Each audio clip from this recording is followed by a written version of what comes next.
Halo teman YouTube, kembali lagi di channel aku. It's me Esther. Closed doors, I'm a fool for your love.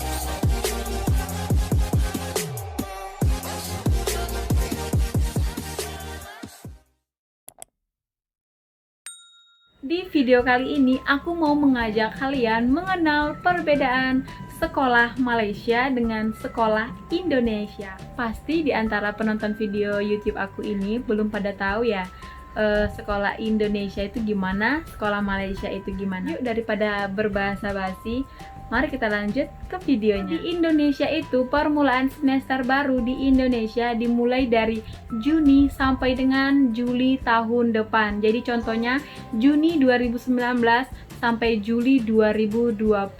Sedangkan di Malaysia permulaan semester baru itu bermula pada Januari sampai November pada tahun yang sama. Jadi contohnya ini Januari 2019 bakalan habis semesternya pada bulan November 2019 itu juga. Nah, kalau masuk sekolahnya itu gimana, Esther? Kalau masuk sekolah di Indonesia ada bermula pada Isnin atau Senin sampai dengan Sabtu. Tetapi pada Jumat ini kebanyakan sekolah itu bakalan adain kayak khusus keagamaan. Pada hari Sabtu itu dinamakan ekstrakurikuler, tapi tidak semua sekolah ya. Dan ekstrakurikuler itu seperti kegiatan olahraga atau kegiatan mengembangkan bakat kita seperti voli, bola basket, atau seni atau vokal menyanyi seperti itu. Tetapi kebanyakan pada hari Sabtu ini sekolah di Indonesia itu bakalan cepat pulang. Dan seperti contohnya masuk ini jam 7, jam 11 itu sudah pulang ya. Dan kalau Jumat itu juga seperti itu juga, awal pulang. Dan hari Jumat itu pastinya diadakan kegiatan siraman rohani atau dinamakan imtak seperti itu ya. Pokoknya kegiatan keagamaan. Kalau di beberapa negeri yang di Malaysia seperti Selangor, Kuala Lumpur, ini kebanyakan sekolah yang dimulai daripada Isnin sampai Jumat. Tetapi kalau beberapa daerah seperti Johor, Kedah, Terengganu, Kelantan, ini dimulaikan daripada Minggu sampai dengan Kamis. Jadi hari Minggu itu di Kelantan, Kedah, Terengganu ataupun Johor ini, hari Minggu itu mereka sekolah teman-teman. Kalau di Malaysia dinamakan prasekolah, sama dengan di Indonesia dinamakan TK, dan dilanjut dengan sekolah dasar. Dan sekolah dasar ini ada beberapa jenis. Ada sekolah dasar yang memiliki pengucapan atau mengikut bahasa ibundanya yaitu bahasa Melayu, dan juga ada sekolah dasar yang mengikut bahasa ibundanya seperti bahasa India atau Tamil, dan juga ada sekolah dasar yang mengikut bahasa ibundanya seperti Cina atau Mandarin. Setelah sekolah dasar tadi, maka mereka akan melanjut ke sekolah menengah. Sekolah menengah ini dilaksanakan selama 5 tahun dari Form 1, Form 2, Form 3, Form 4, dan Form 5. Dan setelah saat Form 5 itu mereka akan melanjutkan ujian SPM. SPM ini dinamakan Sijil Pelajaran Malaysia. Setelah itu masuk ke pra-university pada tingkatan 6, lalu akan ujian STPM Sijil Tinggi Prasekolahan Malaysia dan lulus diploma, dan dilanjutkan dengan pengajian tinggi. Nah, kalau di Indonesia itu apa? Kalau di Indonesia itu ada TK. TK ini kayak anak-anak yang belum belajar membaca atau menulis. Jadi di sini akan dilakukan pembelajaran anak di atas umur 5 tahun sampai 6,5 tahun seperti itu. Lalu masuk ke SD atau sekolah dasar. Di sekolah dasar ini akan dilakukan selama 6 tahun, kelas 1, kelas 2, kelas 3, kelas 4, kelas 5, kelas 6. Lalu masuk ke SMP, dinamakan sekolah menengah pertama, dan sekolah menengah pertama ini dilaksanakan 3 tahun. Nanti dia bermula kan tadi 6, lanjut ke kelas 7, kelas 8, kelas 9. Dan di saat kelas 3 SMP ini kita disuruh milih mau SMA atau SMK. SMA ini dinamakan sekolah menengah atas, kalau SMK ini dinamakan sekolah menengah kejuruan. Dan di SMA ini nanti ada jurusan IPA dengan IPS. Jadi IPA ini berurusan dengan kayak kedokteran, kimia, biologi kayak gitu. Tapi kalau IPS ini geografis dan bagian-bagian sejarah-sejarah kayak gitu. Atau di bagian SMK, sekolah menengah kejuruan ini, ada beberapa jurusan atau ada beberapa bagian-bagian. Ada dinamakan accounting, administrasi perkantoran, perbankan, dan juga TKJ. TKJ ini berurusan dengan kayak komputer. Kalau perbankan ini berhubungan dengan bank, kalau administrasi perkantoran ini berhubungan dengan kantor atau office kerja office seperti itu. Kalau akuntansi ini berhubungan dengan uang-uang, kayak itu juga bisa juga kerja di bank macam itu. Dan banyak lagi jurusan-jurusan, berbagai jurusan di SMK ini. Ini kan tadi sudah SMP, kita lanjut ke kelas 10.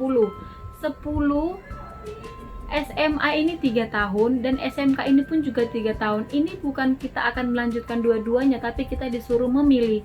Seperti aku contohnya, aku mengambil SMK, jurusan accounting dan aku akan belajar selama 3 tahun. Dan tadi SMP tadi berakhir di angka 9, lanjut di SMK 10, 11, 12.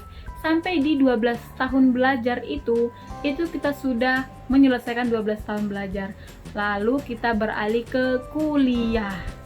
Dan di kuliah ini kita disuruh memilih juga bagian-bagian, kita mau ambil teknologi informasi, accounting, atau hukum, atau segala macam. Dan di kuliah ini tidak menentu berapa tahunnya kita akan belajar, tapi kebanyakan kuliah ini mengambil masa 3-5 tahun seperti itu.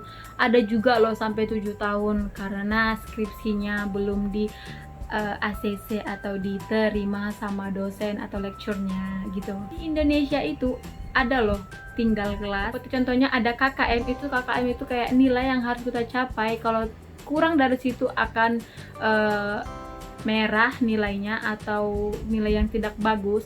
Contohnya KKM-nya itu 80, tapi kita mendapat nilai di ujian itu adalah 75. Jadi itu contohnya itu remedial atau nilainya merah. Itu bakalan tinggal kelas atau mengulang kelas. Contohnya nih, aku kelas 8 SMP atau kelas 2 SMP. Jadi aku ujian nih. Jadi nilai aku tuh semuanya merah pastinya, tapi nggak semuanya juga. Ada kadang guru atau mengikut kurikulumnya itu membenarkan siswa itu akan naik kelas, tapi ada juga sekolah yang membenarkan siswa itu akan mengulang kembali kelasnya. Jadi nanti di semester yang berikutnya aku akan tetap di kelas 8 itu. Jadi aku akan berjumpa dengan murid-murid atau siswa yang dari kelas 7 naik kelas 8. Dan yang kawan-kawan aku itu bakalan kelas ke-9, aku tetap di 8, jadi gitu. Tapi di Malaysia ini tidak ada sistem tinggal kelas atau mengulang kelas. Aku searching dekat Google kenapa Malaysia tidak membenarkan sistem mengulang kelas itu akan membuat siswa atau anak sekolah itu merasa dikucilkan, sakit hati, sedih atau depresi kayak gitu. Tapi kalau di Indonesia memang masih ada sistem tinggal kelas. Di Indonesia memanggil sebutan guru itu untuk ibu atau perempuan dipanggil ibu guru, kalau untuk lelaki dipanggil bapak guru. Kalau di Malaysia itu guru dipanggil adalah cikgu kayak gitu. Kalau kepala sekolah itu dinamakan di Indonesia kepala sekolah, tapi kalau di sini dipanggil guru besar, bukan cikgu besar ya. Kenapa tidak dipanggil cikgu besar ya? Kenapa guru besar? Di Malaysia itu dulu dibenarkan sistem sekolah varnikuler. Seperti sistem varnikuler itu sekolah yang mengikut suku dan bangsa. Jadi ada contohnya kamu lahir di suku bangsa Cina, nanti kamu akan sekolah khusus ikut bahasa ibundamu atau ikut bahasamu yaitu Cina atau Mandarin. Dan kalau kamu orang India, kamu akan ikut bahasamu seperti Tamil, tapi sekolah yang berbeda. Dan juga ada kalau kamu orang Melayu, kamu akan ikut bahasa ibundamu yaitu bahasa Melayu. Tapi aku searching katanya itu tidak ada lagi sistem varnikuler karena akan mengakibatkan perpecahan suku dan bangsa. Tapi apa benar atau tidaknya itu aku tidak tahu. Tapi kalau kalian tahu boleh berbagi di kolom komentar. Di Indonesia itu tidak ada ya mengikut suku dan bangsa. Jadi kalau di Indonesia memang ada sistem sekolah madrasah, MTS kayak gitu. Ini sesuai dengan keagamaan. Dan juga ada tuh di Indonesia sekolah yang mengikut agama kayak agama Katolik. Itu bakalan ada seperti sekolah Santa Maria, Santa Paulus, Santa Yosef kayak gitu. Tapi mereka itu menggunakan bahasa Inggris. Tapi kalau berbicara dengan sesama suku dan bangsanya bakalan menggunakan bahasa Inggris atau bahasa Cina, tapi kalau dengan guru atau dengan sekeliling itu bakalan menggunakan bahasa Indonesia, atau juga mereka menggunakan bahasa Inggris juga. Di Indonesia 7 tahun itu sudah boleh masuk sekolah dasar, dan di Malaysia 6-7 tahun itu sudah boleh masuk sekolah dasar yang aku sebutkan tadi, teman-teman. Kalau untuk di Malaysia aku kurang tahu untuk jam masuk sekolahnya dan berapa jam lamanya mereka belajar, itu aku kurang tahu. Kalau untuk menonton video aku ini boleh share di kolom komentar ya, untuk menambah wawasan kepada aku juga. So, itu aja informasi yang boleh aku sharing untuk kalian. Semoga informasi aku ini bermanfaat, dan untuk informasi yang menurut kalian tidak akurat boleh dikoreksi di kolom komentar. Dan terima kasih ya teman-teman sudah menonton video ini. Jangan lupa di like dan di komen, dan juga di subscribe channel YouTube aku supaya aku lebih semangat lagi upload video. So, see you next video. Bye bye.